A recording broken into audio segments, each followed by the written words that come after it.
ನಮ್ಮ ಜೊತೆಗೆ ರೈತರಾದಂಥ ಗಿರೀಶ್ ಅವರಿದ್ದಾರೆ. ಸರ್, 435 ದಿನದಿಂದ ಹೋರಾಟ ಮಾಡ್ತಾ ಇದ್ದೀರಾ.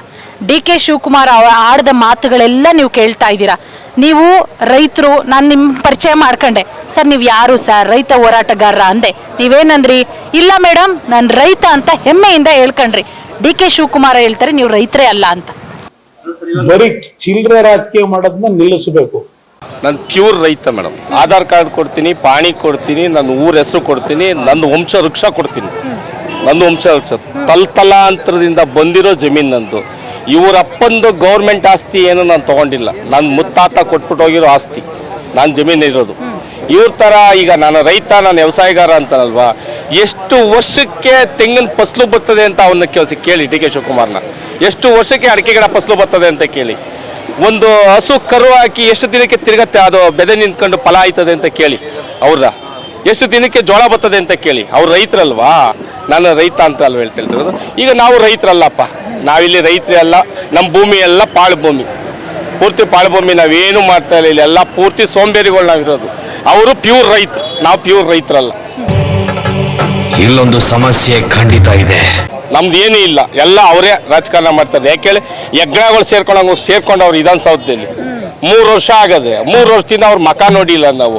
DK ಶಿವಕುಮಾರ್ನ ಟಿವಿಲಿ ನೋಡ್ಕೊತಾ ಇದೀವಿ, ಬಾಲಕೃಷ್ಣನ್ ಟಿವಿಲಿ ನೋಡ್ಕೊತಾ ಇದೀವಿ. ಅಲ್ಲ, ನಿಮ್ಮ MLA ನಿಮ್ಮ ಕ್ಷೇತ್ರಕ್ಕೆ ಬರಲ್ವಾ? ಇಲ್ಲ, ಭಯ. ಯಾಕೆ ಭಯ ಅಂದ್ರೆ ಇಲ್ಲಿ ಒಳ್ಳೆ ಕೆಲಸ ಸಖತ್ತ ಮಾಡೋರಲ್ವಾ, ರೈತರುಗಳ ತಲೆ ಮೇಲೆ ಚಪ್ಪಡಿ ಎಳೆದವ್ರಲ್ವಾ, ಅದಕ್ಕೆ ಬರಕ್ ಭಯ ಸರ್ಕಲ್ಗೆ. ಅಣ್ಣ, ಬಾಯಿಗೆ ಬಂದ ಮಾತಾಡಬೇಡಿ. ಸರ್ಕಲ್ ಬರಕ್ ಭಯ. ಅವ್ರಿಗೆ ಭಯ ಬಂದು ಹಿಂದೆ 4 ಜನ ಪೊಲೀಸು, ಮುಂದೆ 4 ಜನ ಪೊಲೀಸ್ ಹಾಕೊಂಡು ಆಚೆ ಕಡೆ ರೋಡಲ್ಲಿ ಓಡಾಡ್ತಾರೆ. ಈ ರೋಡಲ್ಲಿ ಬರ್ತಾನೆ ಇಲ್ಲ ಅವರು. ಈ ರೋಡ್ ಬರಕ್ಕೆ ಅವ್ರಿಗೆ ಭಯ. MLA ಬರಕ್ಕೆ ಅಲ್ಲಿ ಭಯ ಮೇಡಮ್ ಅವ್ರೆ. ಅವ್ರಿಗೆ ಒಳ್ಳೆ ಕೆಲಸ, ಸಖತ್ ಒಳ್ಳೆ ಕೆಲಸ ಮಾಡವ್ರೆ. ನಮ್ಮ ರೈತರುಗಳನ್ನೆಲ್ಲ ಒಕ್ಕಲೆಬ್ಬಿಸವ್ರೆ. ಆಯ್ಕೆ ಮಾಡಿದ್ದು ಸರ್? ಇಲ್ಲ, ನಾವು ಓಟೇ ಹಾಕಿಲ್ಲ ಅವ್ನಿಗೆ. ನಾನು ಹಾಕೇ ಇಲ್ಲ ಓಟು. ಸುಳ್ಳು ಹಾಕಿ ಹೇಳ್ಬೇಕು, ನಾನು ಹಾಕಿಲ್ಲ ಓಟು. ಅರ್ಥ ಮಾಡ್ಕೊಳ್ಳಿ ಮಾತುಗಳನ್ನ. ನಾನು ಹಾಕಿಲ್ಲ, ನನಗೆ ಬೇರೆ ಕತೆ ಬೇಕಾಗಿಲ್ಲ. ನಾನು ಹಾಕಿಲ್ಲ, ನಾನು ಪ್ಯೂರ್ ರೈತ, ನಾನು ಹಾಕಿಲ್ಲ. ಈಗ ಕುಮಾರಸ್ವಾಮಿ ಅವ್ರು ಮಾಡಿದ್ರು, ಅವ್ರಿಗೆ 1000 ಜನ ಥರ ಏನು ಮಾಡ್ಬೋದು. ಕುಮಾರಸ್ವಾಮಿ ಅವ್ರನ್ನ ಓದೋ ಡೈರೆಕ್ಟಾಗಿ ನಾವು ರೈತರುಗಳೆಲ್ಲ ಕೇಳ್ಕೊಂಡು ಪುಣ್ಯಾತ್ಮ ಬಿಟ್ಟವ್ರೆ. ಅವತ್ತು ರೆಡ್ ಝೋನ್ ಅವರು ಕುಮಾರಸ್ವಾಮಿ ಮೇಲೆ ಹೇಳ್ತಾರೆ 2006ರಲ್ಲಿ ಕುಮಾರಸ್ವಾಮಿ ಅವರೇ ಮಾಡಿದ್ದು ಬಿಡದಿ ಟೌನ್ಶಿಪ್ ಪ್ರಾಜೆಕ್ಟ್ನ. ಈಗ ನಾನು ಅದನ್ನ ಮುಂದುವರ್ಸಕ್ ಹೋದ್ರೆ ಕುಮಾರಸ್ವಾಮಿ ಅವರು ಎತ್ಕೊಡ್ತಿದ್ದಾರೆ ಅಂತ ಹೇಳದವರು. ಸುಳ್ಳು. ಕುಮಾರಸ್ವಾಮಿ ಅವರು ಏನು ಎತ್ಕಟ್ಟಿಲ್ಲ. ಇಲ್ಲಿ ಕುಮಾರಸ್ವಾಮಿ ಅವರು ಯಾವುದೇ ಕಾರಣಕ್ಕೂ ಇಲ್ಲಿ ಹೋಗ್ರಪ್ಪ ನೀವು ಸ್ಟ್ರೈಕ್ ಮಾಡಿ ಅಂತ ಹೇಳಿಲ್ಲ. ಕುಮಾರಸ್ವಾಮಿ ಅವರ ವಿರುದ್ಧ ಅವತ್ತು ನಾವು ಸ್ಟ್ರೈಕ್ ಮಾಡಿದ್ವು. ಅವತ್ತು ನಮ್ಮನ್ನೆಲ್ಲ ಜೊತೆ ಕರ್ಕೊಂಡು ನೀವೇ ಮುಂದಾಳವತ್ವಾಗಿ ನಿಲ್ಸಕ್ಕೆ ಅಂತ ಹೋರಾಟ ಮಾಡಿದ್ರಿ. ನಿಮಗೂ ಆ ನೈಸ್ ರೋಡ್ಗೇನೋ ಕಿತಾಪತಿ ಬತ್ತು ಅಂದ್ಬಿಟ್ಟು ಈಗ ಅಲ್ಲೇನೋ ಸ್ಟ್ರೈಕ್ ಮಾಡ್ಕೊಂಡು ನಿಂತ್ಕೊಂಡು ಅಲ್ಲಿ ದುಡ್ಡು ತೊಗೊಂಡು ತಿಂದುಬಿಟ್ಟು ಅವಾಗೆಲ್ಲ ನಾಟಕ ಮಾಡಿ ತಿಪ್ಪೆ ತರಿಸ್ಬಿಟ್ಟು ಈಗೇನು ಮಾಡಿದ್ರಿ? ಈಗ ಎಲ್ಲರೂ ರೈತರುಗಳನ್ನ ಈ ಕಡೆ ಅರ್ಧ ಭಾಗ ಮಾಡಿದಿರಿ, ಆ ಕಡೆ ಅರ್ಧ ಭಾಗ ಮಾಡಿದಿರಿ. ಇಲ್ಲೇ ನಮ್ಮ ರೈತರುಗಳಿಗೆ ತಂದಿಕ್ಬಿಟ್ಟಿದ್ದೀರಿ. ಕೊಟ್ಟು ಮಾತಿನಂತೆ ನಡ್ಕೊಂಡಿದೀವಿ.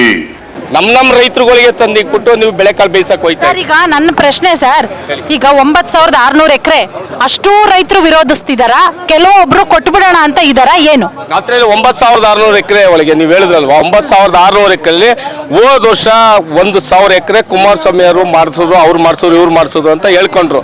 ಅದು ರೈತರ ಭೂಮಿ ಅಲ್ಲ, ಅದು ಬಂದು ಕಮರ್ಷಿಯಲ್ ಭೂಮಿ, ಅದು ಫ್ಯಾಕ್ಟ್ರಿ ಭೂಮಿ. ಯಾರ್ದು? SBR ತಿಮ್ಮೇಗೌಡರದು ಕಮರ್ಷಿಯಲ್ ಭೂಮಿ, ಅದು ರೈತರದಲ್ಲ. ಅದನ್ನ ಇವತ್ತು ಅದು ಪದೇ 1000 ಎಕರೆ ನೀವು ಮಾಡಿಸಿದ್ರಿ ಅಂತ ಎತ್ತಿ ಆಡ್ತಾವ್ರೆ. ಅದ್ರ ಮಾತಾಡಂಗೆ ಇಲ್ಲ. ನಮ್ದಲ್ಲ ಅದು, ನಮಗೂ ರೈತರು, ನಮಗೂ ಆ ಭೂಮಿಗೂ ಸಂಬಂಧನೇ ಇಲ್ಲ. ಅದು ಬಂದು ಕಮರ್ಷಿಯಲ್ ಭೂಮಿ. ಈಗಿರೋದು 8000 ಎಕರೆ ಚಿಲ್ಲರೆ ಜಮೀನು ಐತೆ, ಅದ್ರ ರೈತಂದು. ಅದರಲ್ಲಿ 80% ಜನ ಪ್ಯೂರ್ ರೈತರುಗಳವ್ರೆ, ಬೇಡ ಅಂತಾನೆ ಹೇಳ್ತಾ ಇರೋದು. ಇನ್ನು 20% ಜನ, 20% ಏನು ಜನ ಅದು ಅವರು ನಮ್ಮ ಅಣ್ತಂದಿರಿ, ಅವರು ನಮ್ಮ ಶತ್ರುಗಳಲ್ಲ. ಏನೋ ಕಾರಣಾಂತರದಿಂದ ಹೋಗಿ ಆ ಕಡೆ ಸೇರ್ಕೊಂಡವ್ರೆ. ಅವ್ರಿಗೂ ದೇವರು ಒಳ್ಳೆ ಬುದ್ಧಿ ಕೊಟ್ಟು ನಮ್ಮ ಕಡೆ ಬರುವಂಗೆ ಮಾಡಲಿ. ಬಟ್ ಏನೋ ಇವತ್ತು ಅವ್ರಿಗೆ ಆಸೆ, ಏನೇನು ಆಸೆ ತೋರ್ಸೋರೋ ನಮಗೆ ಗೊತ್ತಿಲ್ಲ. ಅವರು ನಮ್ಮ ರೈತರುಗಳಿಗೆ ಪ್ಯೂರ್ ಬೇಡ. ಮುತ್ತಿನಂತ ಮಾತಾಡದೆ ಅಳಿಮಯ್ಯ.